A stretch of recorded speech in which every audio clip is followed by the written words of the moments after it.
Friends, এই দেখো আমি রান্না করতে চলে আসছি। আজকে বানাবো পনিরের সবজি, নিরামিষ। তো দেখো তেলটা ভালো মতো গরম হয়ে গেছে। আমি পনিরটাকে ভালো করে ভেজে নিয়ে তারপরে আলুটাকে ভেজে নেব। তো আমি তোমাদেরকে দেখাচ্ছি আমি কী করে পনিরটা বানাচ্ছি। জানি না কী কেমন করে বানাও, আমি এভাবে বানাই। রেসিপিটা ভালো লাগলে লাইক কমেন্ট করবে, ঠিক আছে? এই দেখো এখানে আমি আলুগুলোকে ছোটো ছোটো ডুম ডুম করে কেটে রেখেছি, কারণ আলুগুলোকে ভাজতে হবে। তার জন্য কেটে ধুয়ে পরিষ্কার করে নিয়েছি, রেখেছো। আর এখানে পনিরটাকে আমি ভেজে নিচ্ছি। একটু হলুদ লবণ দিয়েছি পনিরটার মধ্যে। এটা একটু লাল লাল করে ভেজে নেবো। পনিরটা একটু ফ্রিজে ছিল আমার বাড়িতে আনার পরে, যার জন্য পনিরটা না কাটাটা ভালো হয়নি, সুন্দর করে কাটতে পারিনি। তো যেমন পেরেছি তেমন করে কেটে নিয়েছি।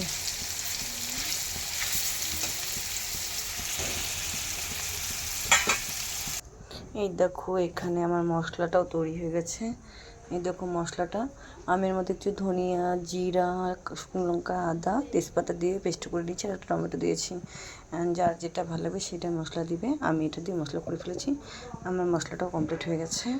এদিকে দেখো পনিরটাও ভালো মতো ভাজা হয়ে গেছে। পনিরগুলোকে আমি নামিয়ে নিই, কারণ তারপরে আলু ভাজতে হবে, অনেক সময় লেগে যাবে না হলে।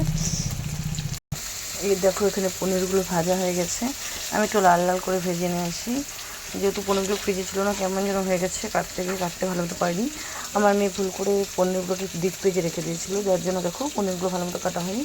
কতগুলো পনির তো ভেঙে গুঁড়ো হয়ে গেছে। আবার কিছুটা আমি কাটতেও পারিনি, রেখে দিয়েছি, থাক আর কাটবো না বলে।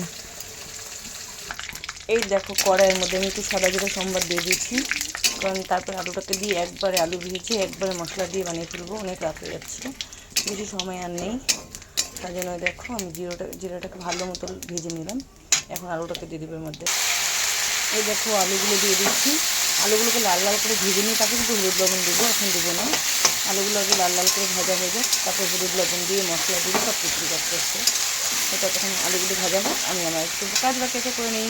দেখো আলুগুলো এখনও লাল হয়নি, যেহেতু আমাকে আরও ভাজতে হবে ভালো মতো আলুগুলোকে। তা আমি আলুগুলোকে ভালো মতো ভেজে নিচ্ছি। যতক্ষণ লাল না হচ্ছে ততক্ষণ আমি আলুগুলোকে ভালো মতো ভেজে নেব। তারপরেই হলুদ লবণ মশলাটা দেবো, তার আগে কিন্তু দেবো না, কারণ হচ্ছে আলুগুলো না ভাজা হলে একটু কেমন লাগবে, আর লাল লাল হলে একটু ভালো লাগবে। এই দেখো আলুগুলো ভাজাও হয়ে গেছে, আমি হালকা লবণ দিয়ে দিয়েছি। আর এখানে দেখো আমার মশলাটা একদম রেডি। এই যে মশলা রেডি, আমি মশলাটা দিয়ে দেবো। আগেই বলেছি আমি মশলার মধ্যে কী কী ইউজ করেছি, যেহেতু নিরামিষ, সেহেতু কোনো কিছু দিইনি। জিরার গুঁড়া, ধনিয়া, আর আদা, লঙ্কা আর তেজপাতা, বাস এটুকুনি মশলা। আর আমার এখানে হালকা গরম মশলা দিয়ে দিব। তো এই দেখো আলুটা যখন ভালো মতো ভাজা হয়ে গেছে, আমি এখন মশলাটা দিয়ে দিব। দেখো তেলও ছিঁড়ে গেছে অনেক আলুটাতে। দেখো সবজির কালারটা খুব সুন্দর চলে আসে, দেখছো? আমি কিন্তু লঙ্কার গুঁড়োটাও দিইনি, কাঁচা লঙ্কায় দিয়েছি। আর এক দুটো শুকনো লঙ্কা এর মধ্যে পেস্ট করে দিয়েছি, কিন্তু কালারটা তো সুন্দর এসেছে, দেখতে ভালো লাগছে কালারটা সবজির।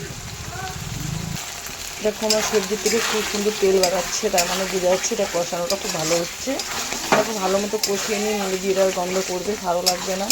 এটা যতক্ষণ ভালো মতো তেলটা না ছাড়ছে ততক্ষণ আমি এটাকে কষাতেই থাকবো।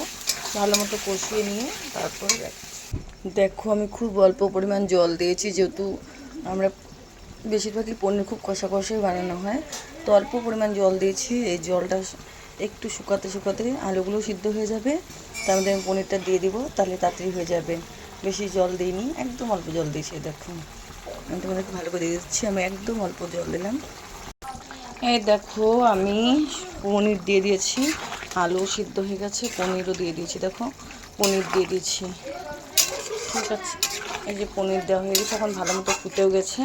আর একটু শুকিয়ে গেলে আমি সবজিটাকে নামিয়ে দিব। এই দেখো সবসময় আমি শাহি গরম মশলা ইউজ করি, আমার খুব ভালো লাগে শাহি গরম মশলা। তো আমি যে কোনো সবজিতে, মানে যে কোনো সবজি বলতে যেমন পনির, তারপরে চিকেন, এই সবে আমি শাহি গরম মশলা ইউজ করি। ডিমের কারি আমার খুব ভালো লাগে, সেন্টটাও খুব ভালো লাগে, তোমরা ইউজ করতে পারো পারলে করে। এই দেখো আমার সবজিটা কমপ্লিট হয়ে গেছে। এই যে আমার পনিরের সবজি কমপ্লিট একদম। প্লিজ যদি ভালো লাগে কমেন্ট করবে, লাইক করবে, আর পারলে পরে সাবস্ক্রাইব করবে। আর যদি ইচ্ছা হয় তাহলে শেয়ার করতে পারো। আর যদি আমার সবজি রান্নাটা ভালো লাগে তোমরা রান্না করে খেতে পারো, আশা করি ভালো লাগবে। তার কিছু বলতে চাই না, টাটা বাই। এটা ছিল আমার পনির আলু রেসিপি।